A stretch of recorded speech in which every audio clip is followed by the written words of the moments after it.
Hello everyone, welcome to my channel.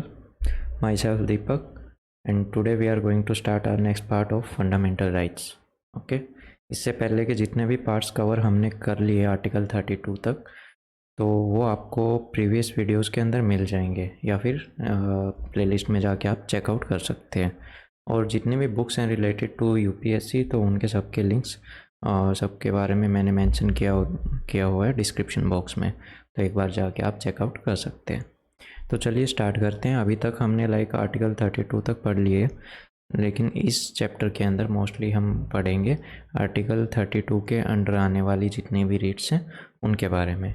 तो before starting this थोड़ा सा एक बार रिकॉल कर लेते हैं आर्टिकल 32 को, उसके बाद आगे बढ़ते हैं। Okay, the supreme court under article 32 and the high courts under article 226 can issue writs of habeas corpus, mandamus, prohibition, certiorari या फिर certiorari, जो मर्जी आपका बोलना है बोल सकते हैं, बट इसकी स्पेलिंग आप बिल्कुल भी गलत ना लिखें। और last one is quo warranto. Okay, further the parliament under article 32 can empower any other court to issue these writs. देखो, पार्लियामेंट के पास इतनी पावर है कि जैसे अंडर आर्टिकल 32 के अंदर सुप्रीम कोर्ट रिट्स जारी करता है, वैसे ही यही पावर ये दूसरे कोर्ट्स को भी दे सकता है, same under article 32. Okay, since no provision has been made so far, only the supreme court and high court can issue writs and not any other court. तो अभी तक ये वाली पावर सिर्फ हाई कोर्ट और सुप्रीम कोर्ट के पास है। हाई कोर्ट के पास तो अंडर आर्टिकल 32, ओके, और सुप्रीम कोर्ट के पास अंडर आर्टिकल 226, ठीक है ना। बिफोर 1950 से पहले केवल high courts of Kolkata, Bombay और मद्रास, ये तीन जगह के जितने भी कोर्ट्स थे ना, कोलकाता, बॉम्बे और मद्रास के, इन्हीं के पास ये पावर होती थी अंडर आर्टिकल 226। लेकिन अब ऑल ओवर इंडिया में जितने भी हाई कोर्ट्स हैं उनके पास, सबके पास ये अपनी पावर है आर्टिकल 226 के अनुरूप। These writs are borrowed from English law where they are known as prerogative writs. अब क्या है ना, इनको कहाँ से लिया गया है? इनको लिया गया है इंग्लैंड से, क्योंकि जो इंग्लैंड के जो लॉ थे वहाँ पे किंग के द्वारा इनको एक्सरसाइज किया जाता था, यूज़ किया जाता था।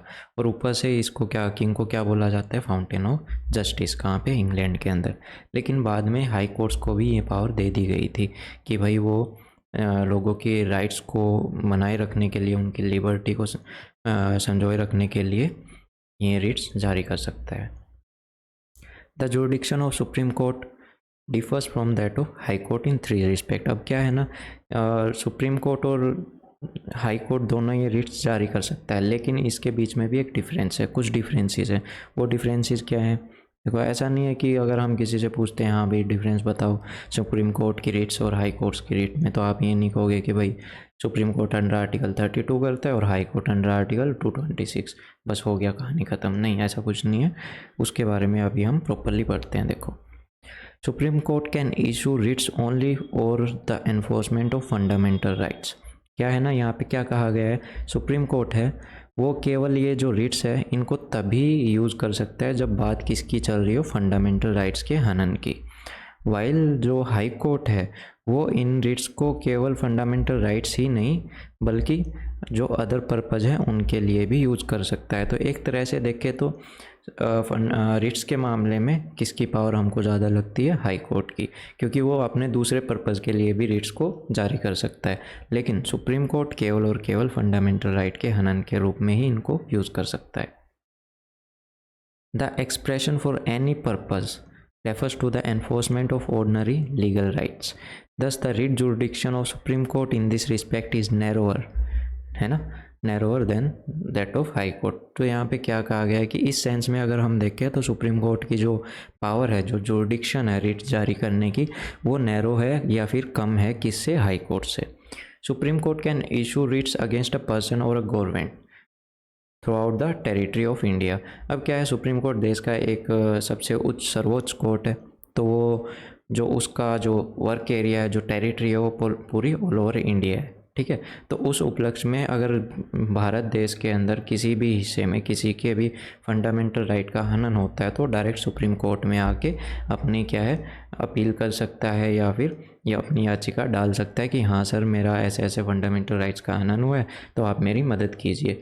उस उपलक्ष्य में सुप्रीम कोर्ट क्या करेगा, अंडर आर्टिकल 32 जितनी भी जो भी रिट वहाँ पे जारी करनी चाहिए वो उसको जारी कर सकता है। लेकिन जब बात करते हैं हाई कोर्ट की, तो हाई कोर्ट की जो जुरिडिक्शन है वो उसका जिस स्टेट के अंदर हाई कोर्ट है सिर्फ वहीं तक उसकी सीमित है।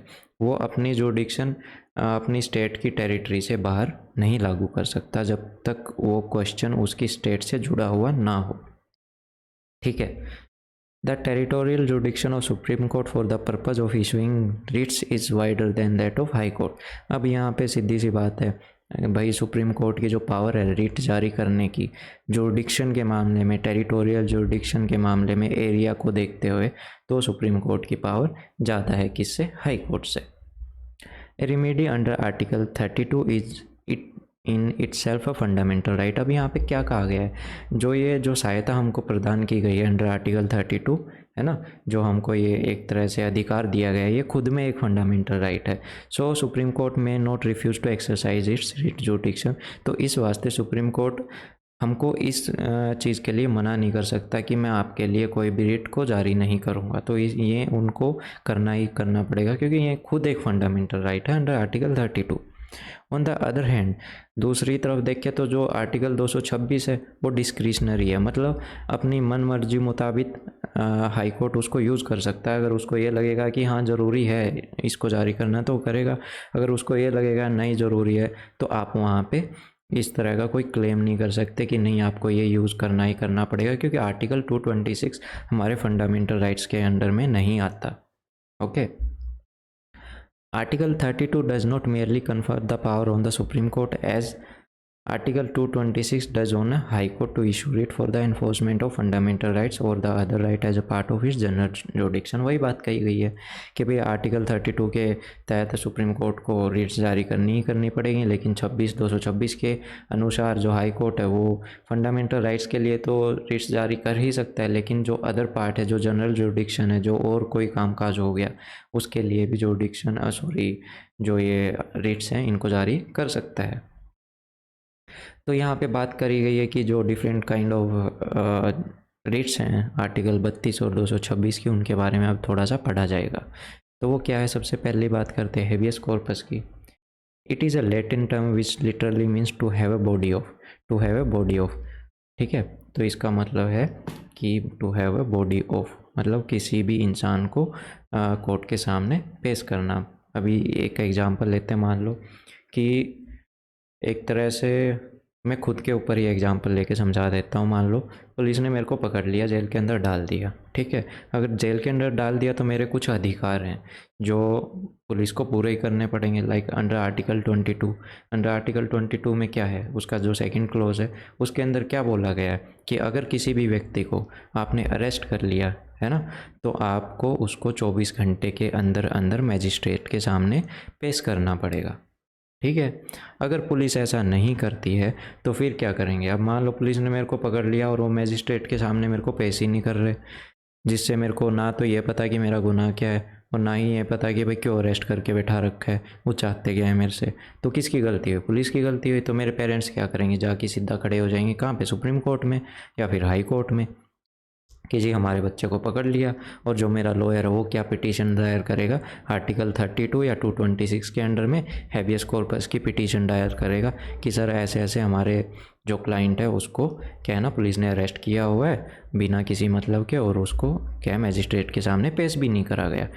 फिर क्या कोर्ट क्या करेगा कि फिर कोर्ट पुलिस को ये आदेश देगा कि जो डिटेन पर्सन है जिसको आपने पकड़ा हुआ है उसको मेरे सामने पेश करके लेके आओ, यहाँ पे लेके आओ। और फिर मैं ये देखूँगा, मैं एग्जामिन करूँगा कि उसको पकड़ना, उसकी जो डिटेंशन है वो लीगल है या नहीं है। अगर वो लीगल नहीं मिली तो उसको छोड़ दिया जाएगा, ठीक है। और फिर उसके मेरे को छोड़ने के बाद फिर किसकी बैंड बजेगी, फिर बजेगी पुलिस वालों की।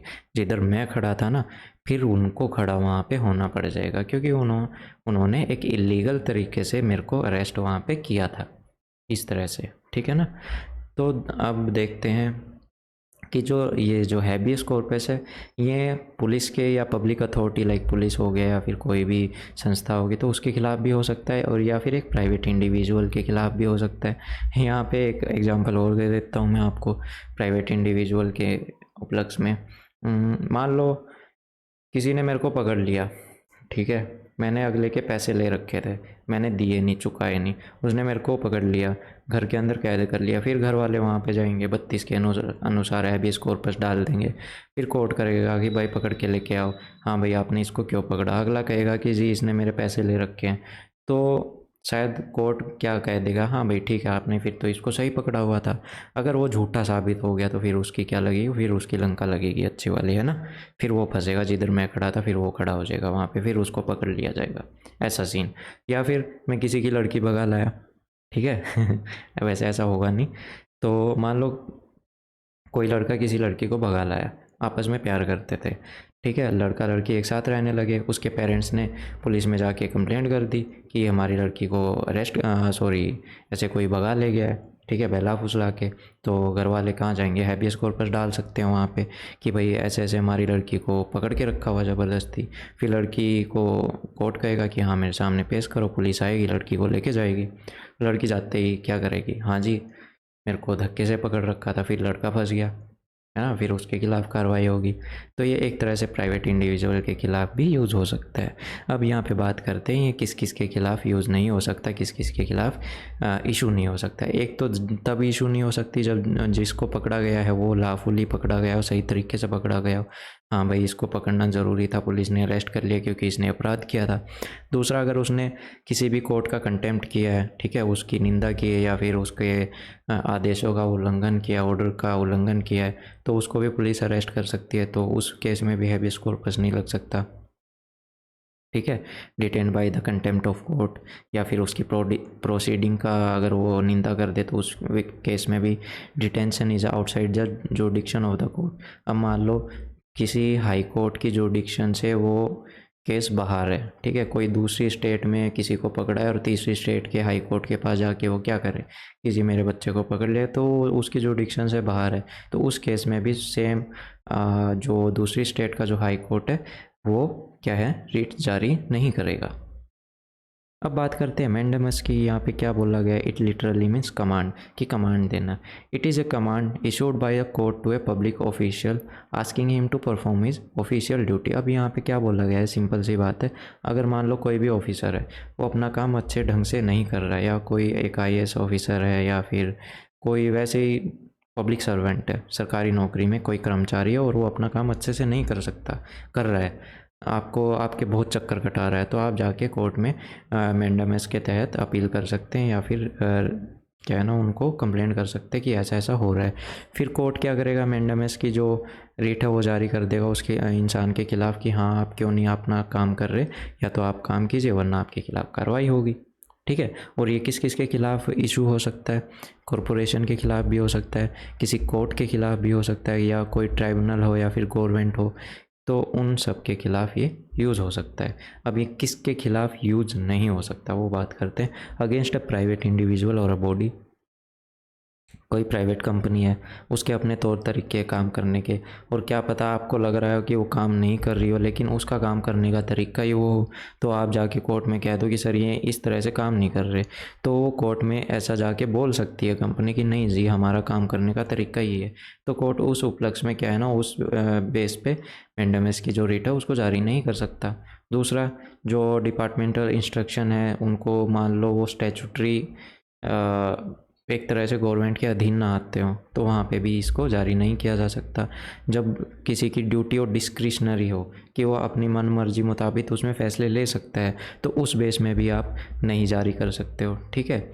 या फिर किसी के साथ आपने कोई कॉन्ट्रैक्ट किया गया है और उसको एनफोर्स करवाने के लिए अगर आप ये कहो कि मैंडेमस की वो जारी करो, तो वहाँ पे भी नहीं हो सकता। अगेंस्ट प्रेसिडेंट और गवर्नर के खिलाफ़ भी इसको जारी नहीं किया जा सकता। Chief justice of high court या फिर कोई भी कोर्ट का जज हो गया है ना, वो जो अपनी जुडिशियल कैपेसिटी में अपना काम कर रहे हैं, तो आप वहाँ पे भी ये जारी नहीं करवा सकते ये कह के कि भी ये अपना काम अच्छे से नहीं कर रहे, ठीक है, तो उस बेस में भी ये सब जारी नहीं हो सकती।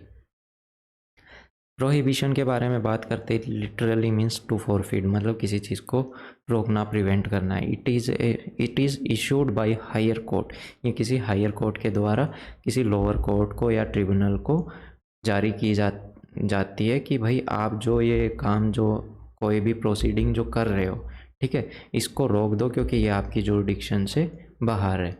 इस वजह से इसको रोक दिया जाता है। इस तरह इसके ऊपर एक तरह से क्या कर दिया जाता है, स्टे लगा दिया जाता है।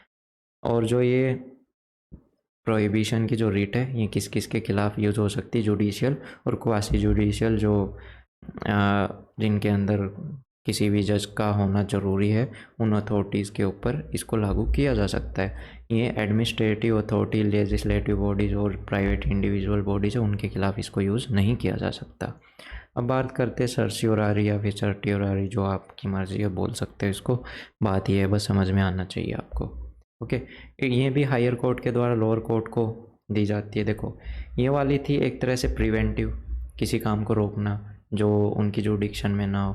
और इसके बारे में देखते हैं कि ये प्रिवेंटिव है या कैसी है, किस टाइप की है। ठीक है, ये भी हायर कोर्ट के द्वारा लोअर कोर्ट या ट्रिब्यूनल को ट्रांसफ़र की जाती है। मान लो अगर कोई केस पेंडिंग है और वो ऐसे ही पड़ा हुआ है, ठीक है, तो उस केस में सर्टियोरारी हायर कोर्ट के द्वारा लोअर कोर्ट को दी जाती है कि हाँ भाई, ये जो केस है इसको आप हायर कोर्ट को ट्रांसफ़र कीजिए या फिर इसके ऊपर अपना क्या है फैसला लीजिए। अगर वो जो फैसला वो लेने वाले हैं, अगर वो गड़बड़ है या फिर वो सही से नहीं है, तो उसको ठीक करने के लिए भी बोला जाएगा वहाँ पे। भाई कोई भी जुरिडिक्शन के अंदर कोई भी एरर हो जाए या फिर लॉ के अंदर एरर हो, उसको ठीक किया जाए। इस तरह से एक तरह से देखा जाए तो एक तरह से प्रिवेंटिव भी है, मतलब लोअर कोर्ट को आदेश दिया जाए कि इस केस को आप ट्रांसफ़र करो हायर कोर्ट में क्योंकि ये आपके यहाँ पे पेंडिंग पड़ा है। या फिर इन्होंने कोई जजमेंट गलत दे दी तो उस जजमेंट को ठीक करने के लिए उस केस को हायर कोर्ट में ट्रांसफ़र कर दिया जाता है। तो उस हिसाब से इसको क्यूरेटिव भी बोला जाता है कि मतलब अपनी गलती को सही करना। ठीक है, प्रीवियसली जो पहले के टाइम पे क्या होता था, जो सर्टियोरारी की जो रिट थी, इसको केवल और केवल किसके अगेंस्ट में इशू किया जाता था, जुडिशियल और क्वासी जुडिशियल अथॉरिटी के, और किसी एडमिनिस्ट्रेटिव अथॉरिटी के खिलाफ यूज़ नहीं किया जा सकता था। हाउएवर 1991 में क्या हुआ, सुप्रीम कोर्ट ने ये रूल किया कि भाई जो सर्टियोरारी है इसको आप एडमिनिस्ट्रेटिव के अगेंस्ट में भी यूज़ कर सकते हैं अगर वहाँ पे किसी इंडिविजुअल के राइट का हनन हुआ हो। लाइक जैसे कि prohibition, certiorari is also not available against legislative bodies और प्राइवेट इंडिविजुअल। देखो एक क्वेश्चन आपका यहाँ से भी आ सकता है कि जो प्रोहिबिशन और जो सर्टियोरारी जो ये रिट्स हैं वो किसके खिलाफ यूज़ नहीं हो सकती। ठीक है, किसके खिलाफ अवेलेबल नहीं है। तो सीधी सी बात, लेजिस्लेटिव बॉडी और इंडिविजुअल बॉडी। तो सर्टियोरारी तो इन दोनों के खिलाफ नहीं है, और जो क्या कहते हैं प्रोहिबिशन है वो एडमिनिस्ट्रेशन के खिलाफ भी नहीं है। तो वहाँ पे एक और वर्ड यूज़ हो जाता है। ठीक है, अब बात करते हैं क्वा वारंटो, बाई व्हाट वारंट और बाई व्हाट अथॉरिटी, कि भाई आपके पास कौन सी अथॉरिटी है। अब मान लो कि कोई पर्सन है किसी पब्लिक ऑफिस में किसी सरकारी नौकरी पे बैठा है, लेकिन वो सरकारी नौकरी तो कर रहा है, एक तरह से अगर देखा जाए, इंक्वायरी की जाए और पता चले कि जो वो इंसान है वो उस पोस्ट के लायक नहीं है, उसकी जो क्वालिफ़िकेशन है वो उसके लायक नहीं है, तो उस मामले के अंदर आप कोर्ट के अंदर जा सकते हो और कोर्ट फिर वहाँ पे कौन सी रीट जारी करेगा, वो करेगा क्वा वारंटो। उससे पूछेगा हाँ भाई आप कौन सी अथॉरिटी से इस पोस्ट के ऊपर बैठ के अपना काम कर रहे हो, है ना, जबकि आप इसके लायक हो ही नहीं, आपके पास ये अथॉरिटी है ही नहीं, आपकी जो ये क्वालिफ़िकेशन है वो आपके पास है ही नहीं। तो इस वास्ते क्या कौन सी यूज़ करी जाएगी, क्वा वारंटो। ओके, लेकिन ये है, ये क्या है ना, it can not be issued in cases to ministerial office या फिर प्राइवेट ऑफिस। अगर ऑफिस किसी मिनिस्टर का है या फिर किसी प्राइवेट का है तो वहाँ पे इसको आप ही नहीं लागू करवा सकते। Unlike the other four writs, this can be sought by any interested person, not necessary by aggrieved person। ये किसी भी इंटरेस्टेड पर्सन के द्वारा कोर्ट के अंदर दायर की जा सकती है। अगर मान लो मेरे को लग रहा है कि ये इंसान इस पोस्ट के मतलब देखा जाए तो इसकी जो क्वालिफ़िकेशन इसके लायक नहीं है, तो मैं भी जाके कोर्ट में ये रिट के लिए साउट कर सकता हूँ या फिर अपील कर सकता हूँ, जाके रिक्वेस्ट कर सकता हूँ कि सर ऐसा ऐसा है, वहाँ पे आप एक बार देखिए।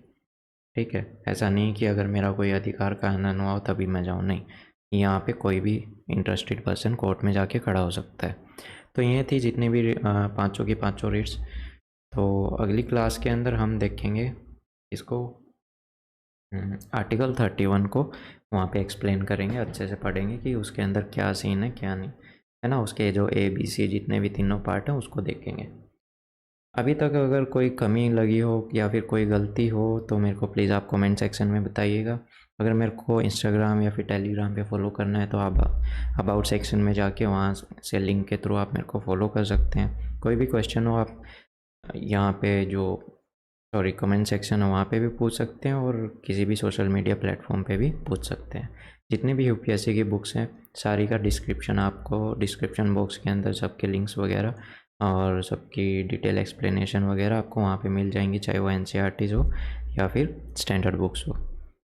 अभी तक की जितनी भी पीछे की क्लासेज हैं उनकी सारी की सारी आपको प्लेलिस्ट भी मिल जाएगी, और मॉडर्न हिस्ट्री भाई बिपिन चंद्रा वो भी पूरी कंप्लीट हो चुकी है, उसकी भी एक प्लेलिस्ट है।